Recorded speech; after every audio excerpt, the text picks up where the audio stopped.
Pacote de corte de gasto é uma pataquada. O nosso governo acertou em cheio. Agora vem falar em regime de austeridade. Esse ou aquele erro precisa ser corrigido. Ferir a questão da dignidade humana. Mais distribuição de renda. Reduziu quantos ministérios? A República está meio desconjuntada. Em situação de miséria. Cortar dos direitos dos trabalhadores. Na calada da noite, O presidente Lula possa reaver essa posição. Ciranda de desrespeito às contas públicas. Prejudicando os mais pobres. Não se trata de retirar direitos. Esse corte de gasto é fake. É arroxo no salário mínimo. O Bolsa Família também será prejudicado. Isso é justiça social. Sendo feito às custas de vidas humanas.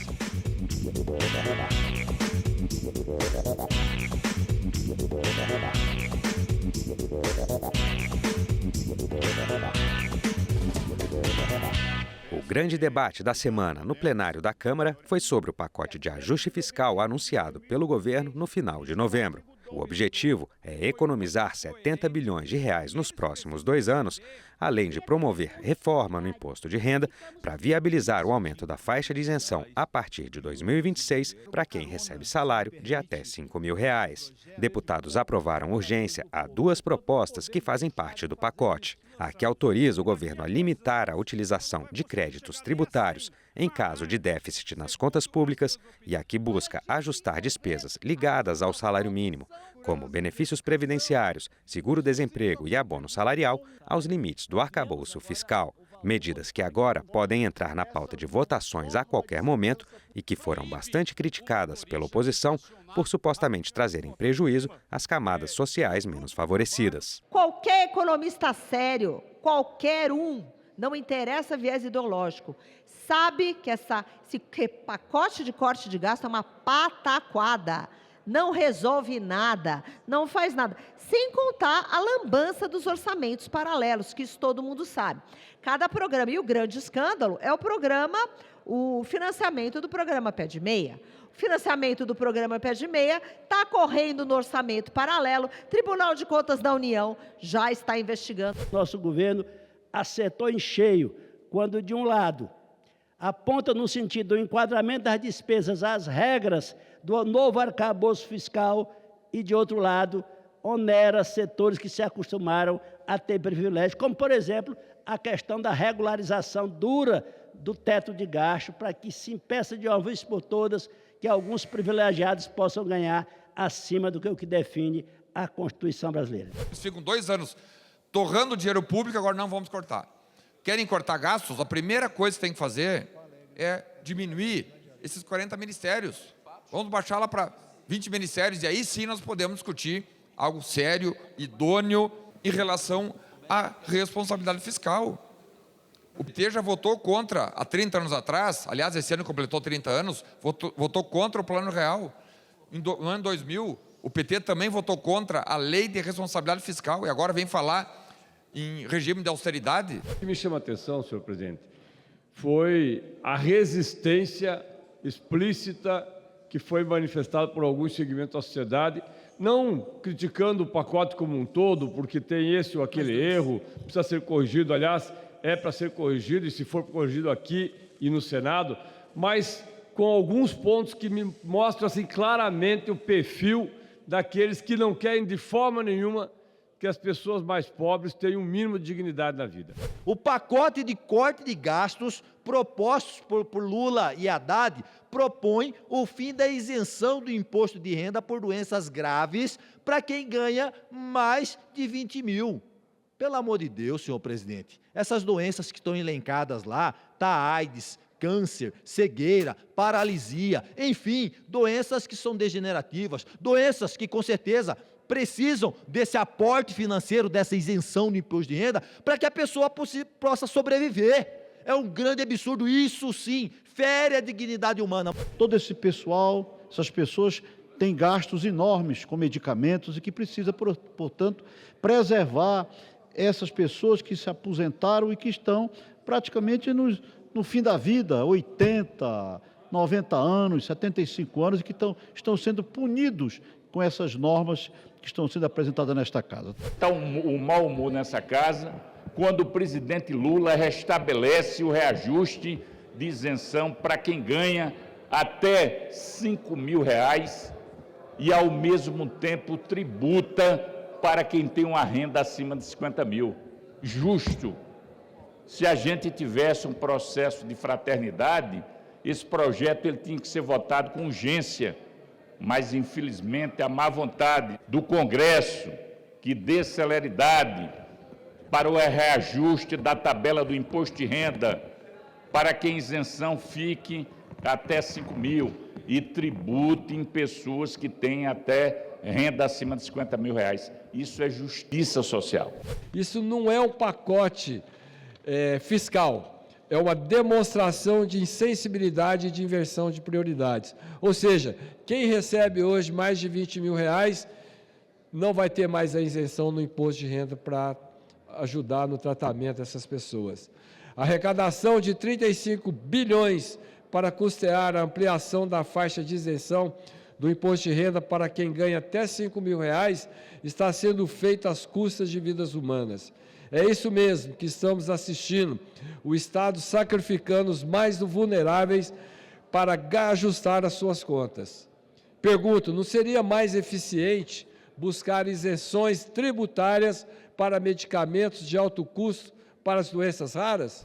Se postar contra a isenção de quem ganha 5 mil e não permitir justiça fiscal para quem cobrar um pouco de quem ganha acima de 50 mil, que são muito poucos, está cometendo um grande equívoco e vai realmente ficar para a história como quem não quer o bem do povo que mais precisa. O desafio desta casa é fazer esse ajuste fiscal e atender o interesse da maioria do povo brasileiro, fazer com que haja mais distribuição de renda, que haja essa isenção, sim, que haja essa justiça fiscal. Eu quero fazer aqui um alerta ao governo federal. Ele fica agora gastando 40 milhões de reais falando que é um pacote de custos e de gastos. Quando, na verdade, senhora presidente, quem vai pagar essa conta é o povo mais humilde do nosso país. O governo não está cortando nada. E eu faço um desafio aqui ao governo Lula. O que ele está cortando da máquina pública federal? Zero. Ele reduziu quantos ministérios? Ele reduziu o quê na máquina pública? Nada. Só enganação. Nós temos hoje no Brasil uma situação esdrúxula de um orçamento parlamentarizado e de pouco ou de reduzido poder discricionário do Executivo em realizar suas políticas públicas. A República está meio desconjuntada e nós estamos aqui para não apenas fazer a crítica, mas também sermos propositivos em relação ao orçamento do ano que vem, em relação aos programas sociais. Por exemplo, o Pé de Meia tem que continuar, como o Bolsa Família e tantos outros. Nós temos que sim falar corte de gastos, mas nós não podemos admitir que esse corte de gastos atinja as pessoas que mais precisam de programas assistenciais. Eu estou falando, presidente, do benefício da prestação continuada, aquele benefício pago para as famílias com pessoas com deficiência, com idosos, cuja renda per capita seja inferior a 1/4 do salário mínimo. 1/4 do salário mínimo são menos de R$400. É um benefício para atender famílias que estão muito mais em situação de vulnerabilidade. São famílias que estão em situação de miséria. Nós não podemos aceitar que, em nome do ajuste fiscal, em nome de corte de gastos, possa dificultar o acesso das pessoas com deficiência ou idosos ao BPC. Porque o BPC é um instrumento fundamental para as pessoas mais pobres que existem na sociedade. Então, portanto, eu espero que a equipe econômica do governo do presidente Lula possa reaver essa posição, porque nós não podemos cortar ou dificultar o acesso das pessoas com deficiência e nem tão pouco idosos ao benefício de prestação continuada, que é o BPC. Nós deixamos um superávit de 51 bilhões de reais. E em 2024, nós já ultrapassamos todos os limites do déficit nacional.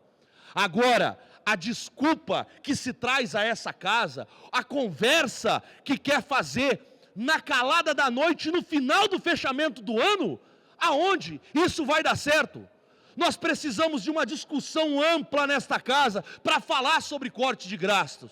Nós precisamos de um debate amplo dentro dessa casa. Não é simplesmente encaixotar e fazer com que as promessas dos pagamentos de emenda se tornem coro para aprovação dos absurdos. Mais uma vez está provado que quando se fala em ajuste fiscal, o que se quer é cortar nos direitos dos trabalhadores, dos servidores públicos, e isso é inadmissível para nós.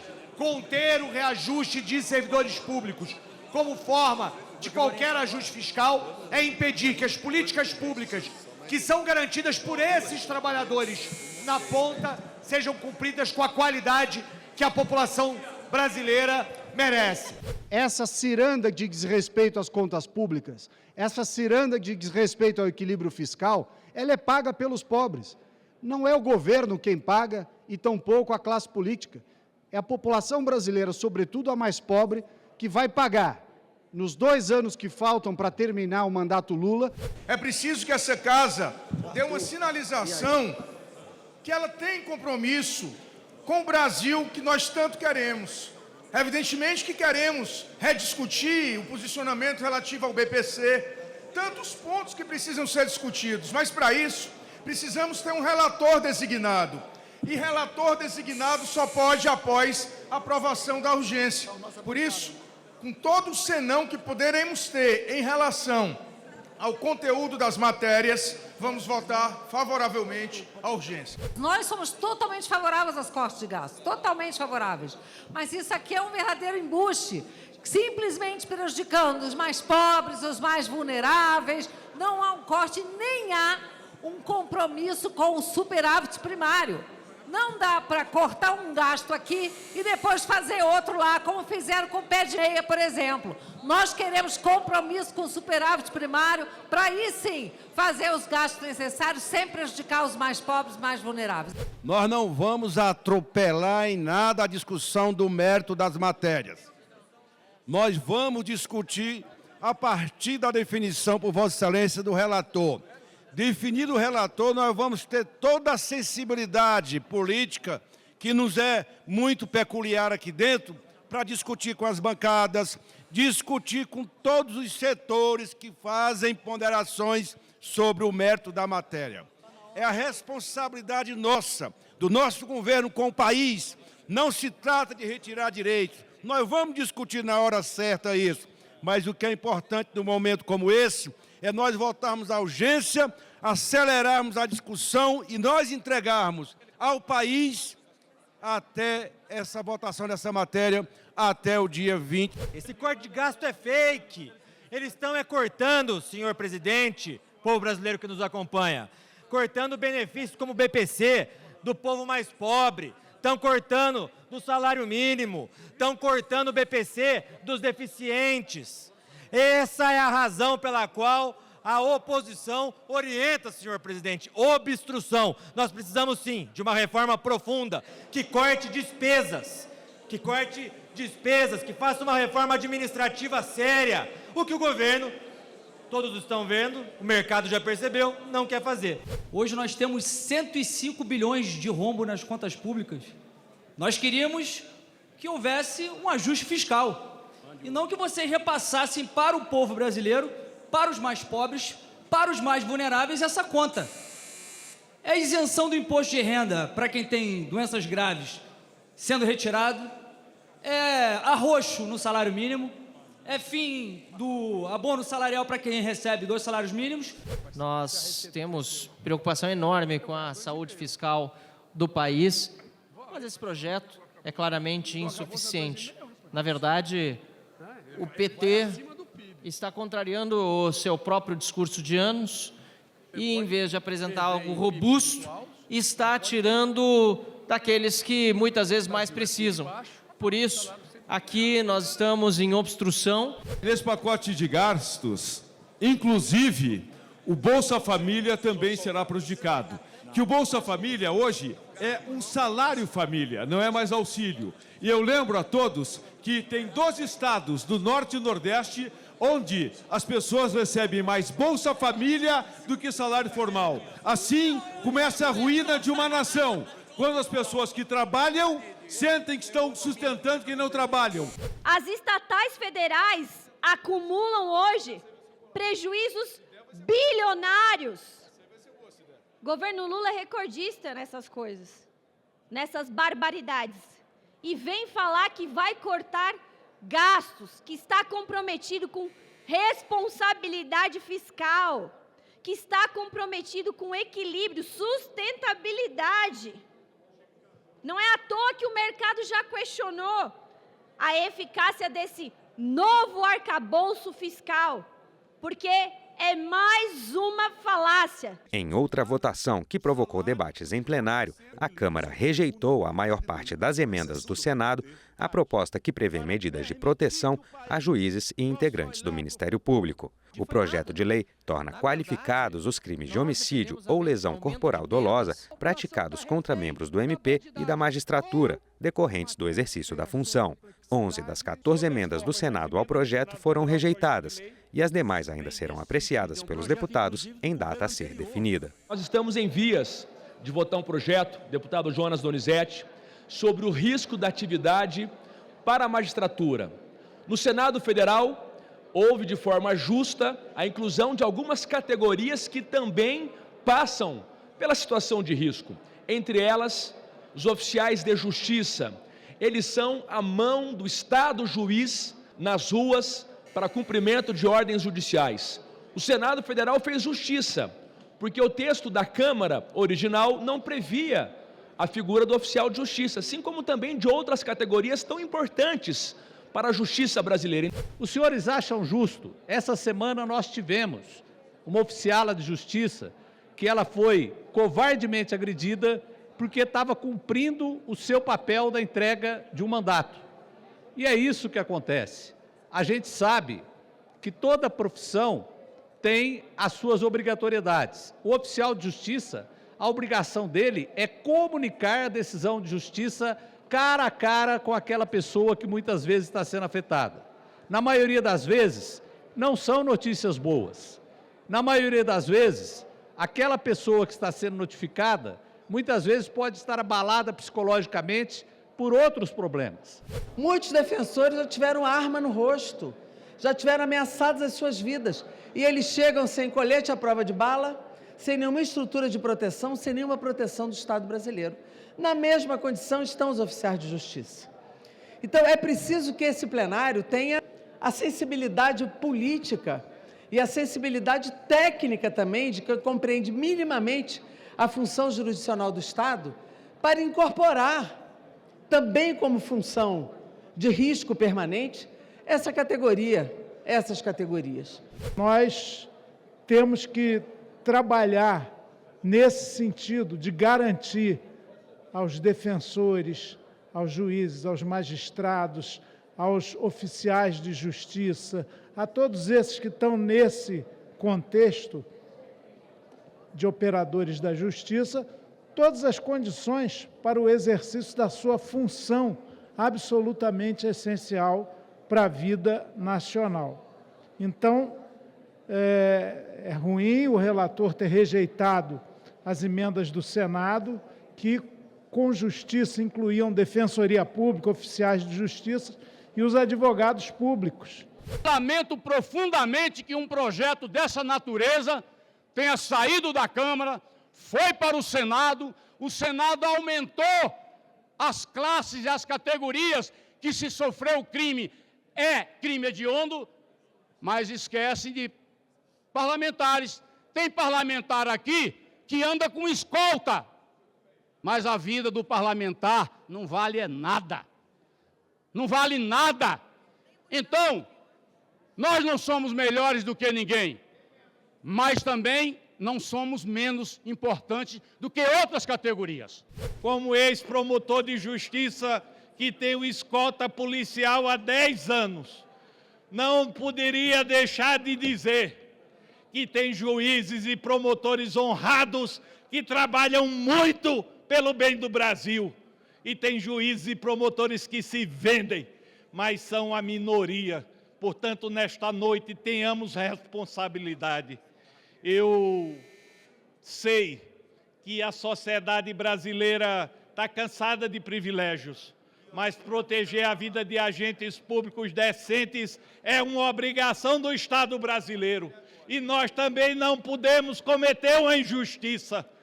O oficial de justiça é um cumpridor de ordens do judiciário.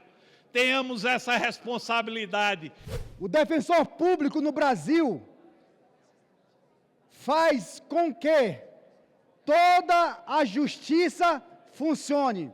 E tem estado no Brasil que mais de 80% dos processos tramitam no Poder Judiciário daquele estado em razão da existência do defensor e da defensora pública. Presidente, não ter colocado o defensor, a defensora, no texto que concede ao magistrado, ao promotor, proteção em relação à sua integridade física, nos usos das atribuições, aí sim é uma injustiça, não com a instituição Defensoria Pública ou com o defensor ou com a defensora, mas com a sociedade brasileira, que é defendida por este cidadão e por essa cidadã. Está aqui comigo, ao meu lado, o nosso defensor público geral federal da União, os nossos defensores do país inteiro, e nós estamos aqui junto com o deputado federal, também defensor público, que fez uso da palavra, para pedir à nossa casa que nós votemos em prol da adesão e da justiça, em prol dos nossos defensores públicos, que não podem de forma alguma ficarem sem ter a sua imunidade. É tão importante a proteção do juiz e do promotor, quanto do defensor público, da advocacia pública, quanto do oficial de justiça. Às vezes o oficial de justiça está, inclusive, mais exposto, porque é o longa-manos, é o braço estendido da justiça, ele está lá na rua, ele está lá fora, enfrentando, né, de peito aberto. Então, ele precisa desta proteção legal. A execução da juíza Patrícia Scioli, no meu estado, na verdade, na minha cidade, lá em Niterói, ela, pela milícia do Rio de Janeiro, ela explicitou essa necessidade, apesar da discussão que a gente tem que fazer, de aumento de pena, se resolve ou não, é fundamental proteger o judiciário. Mas também é importante lembrar que, ao lado dos magistrados, do Ministério Público, ali na ponta, muitas vezes, muito diretamente no conflito, está a defensoria. Os oficiais de justiça, com pouca estrutura, às vezes chegam lá na ponta, desprotegidos. Defensoria e oficial de justiça precisam ser consideradas atividades que têm um risco, que carregam um risco e que precisam, portanto, de uma proteção diferenciada, ao mesmo tempo de um recrudescimento penal para quem ousa fazer com que esses profissionais que constroem a cidadania e a justiça corram risco e possam vir a óbito. Os oficiais de justiça fazem parte do Poder Judiciário. Eles são o elo entre a justiça e a sociedade. Eles vão em seus próprios veículos, muitas vezes sozinhos, mulheres, fazer o seu papel, exatamente de comunicar as decisões da justiça. Eles têm que estar, sim, incluídos, tá certo? Para podermos votar. É um absurdo tratar os iguais nesta casa com diferença. O PL orienta contra esse projeto, porque nós não gostaríamos de fazer diferença entre pessoas. Artigo 5º da Constituição diz que nós somos todos iguais perante a lei, e isso tem que valer. Por isso, nós orientamos conforme o nosso líder Fraga falou aqui, e não somos favoráveis a esse projeto, presidente. Nós vamos orientar não, ressalvado, evidentemente, o destaque dos oficiais e oficiais de justiça que constantemente são vítimas porque cumprem seu mandato em locais de perigo extremo, trafegam por estradas perigosas e, consequentemente, merecem o mesmo cuidado que está sendo dado à magistratura e ao Ministério Público. Da mesma forma que a Defensoria Pública... O que nós estamos criando aqui são categorias de cidadãos que têm direitos maiores do que outros. A gente sabe que tem pessoas, sim, mais vulneráveis, mas dessa forma como está sendo discutido, não concordamos. Quase fomos para o voto sim, até porque, como aumentava a pena para muitas categorias, vai na direção do que a gente defende, mas ainda assim é muito aquém do que a sociedade brasileira exige e merece. Este projeto nasceu de uma luta da magistratura, a AMB, a JUF, a ANAMATRA e outros. No plenário foi incluído o Ministério Público, e tão somente. O Senado ampliou muitas outras categorias, mas o projeto nasceu desta luta específica. O que foi acertado no Colégio de Líderes, vota-se pelo texto original da Câmara, assume o compromisso com essas categorias, que na tramitação dos projetos específicos delas, nós votaremos favorável, mas que este projeto serve para cumprir um acordo com a magistratura e o Ministério Público apenas. O apelo que eu faço e respeito é para que o Colégio de Líderes tenha validade no que os líderes combinam. Aí a gente combina uma coisa que está cheia de destaque, porque o deputado não estava na reunião do líder que fez o acordo. Então, das duas, uma, ou a gente muda totalmente o funcionamento da casa ou respeita o funcionamento que nela existe.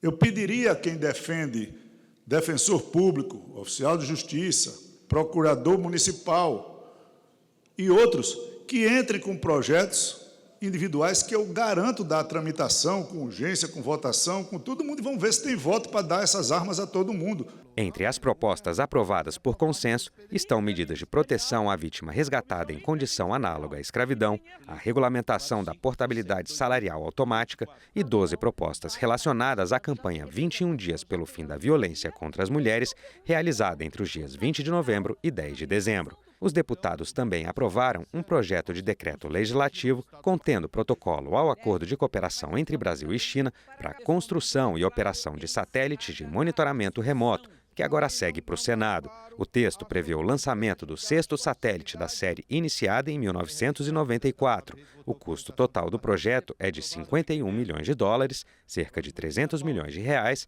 e a previsão de lançamento do satélite é para 2028. Nós queremos um Brasil soberano.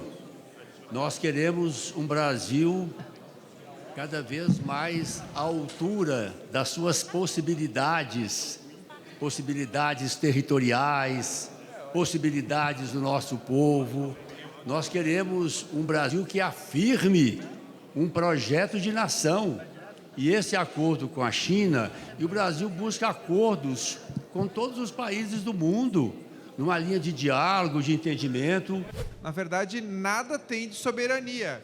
O texto, ele entrega para a China a dependência logística, tecnológica, a montagem final, a integração e o lançamento serão todos realizados na China.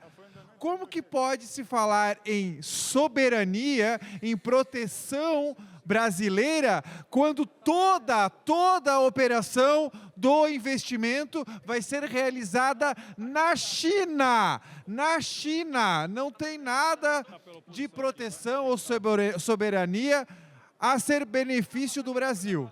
Os satélites Cibers são satélites que vão servir para monitoramento de queimadas na Amazônia. E esse Cibers 6, ele está sendo desenvolvido, módulo de serviço, no Instituto Nacional de Pesquisas Espaciais. E se não é lançado no Brasil, é porque, infelizmente, o governo americano não desenvolveu a base de Alcântara para lançar satélites, porque senão estaríamos lançando daqui. A maioria orienta não, senhor presidente.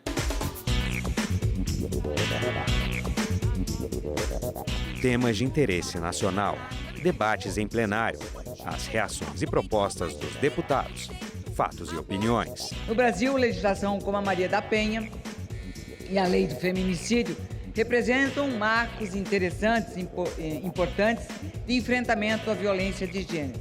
Mas é muito bem destacar que nesses 21 dias de ativismo, que ainda estamos em pauta, até o dia 10 de dezembro, nós temos que, todos os dias, não somente nós, que somos mulheres, mas os homens também, para acabar com o fim acabar de uma vez com a violência